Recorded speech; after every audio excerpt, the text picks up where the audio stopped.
ছিলেন, তিনি প্রতিটি মানুষের অভিভাবক স্থান তিনি অর্জন করেছেন।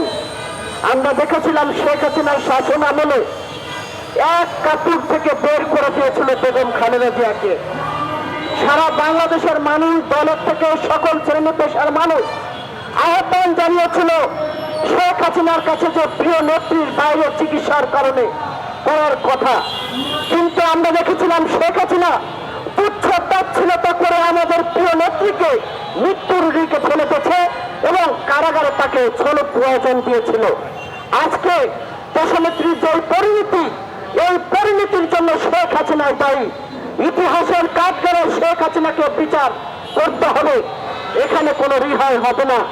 আজকে এই খোলা আকাশের নিচে বক্তব্য নেয় সকলকে আহ্বান করছি, মনের থেকে প্রিয় নেত্রীর কাছে এই খোলা আকাশের নিচে আল্লাহর কাছে আমরা ফরিয়াদ করব, হে আল্লাহ, আমার প্রিয় নেত্রীকে আমাদের মাঝে ফিরিয়ে দেন শেখ হাসিনার বিচার দেখার জন্য।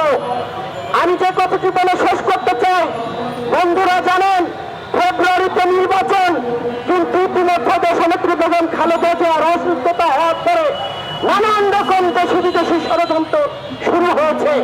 গতকালকে দেখলাম একটি দলের নেতা বললেন বেগম খালেদা জিয়া যেহেতু অসুস্থ, নির্বাচনের তফসিল ঘোষণা করা যাবে না, কারণ তারা নির্বাচনকে ভয় পায়। আর একটি ইসলামিক দল, তারা ইসলামিক ব্যাংকের সমস্ত কর্মকর্তাদের নিয়ে তারা প্রশিক্ষণ দিচ্ছেন, কারণ গুপ্ত সংগঠন করে শেখ হাসিনার কাছে দিনের ভোট কিভাবে রাতে নিতে হয় সেই প্রশিক্ষণ নিয়ে আজকে তারা ইসলামিক ব্যাংকের কর্মকর্তাদের প্রশিক্ষণ দিচ্ছেন।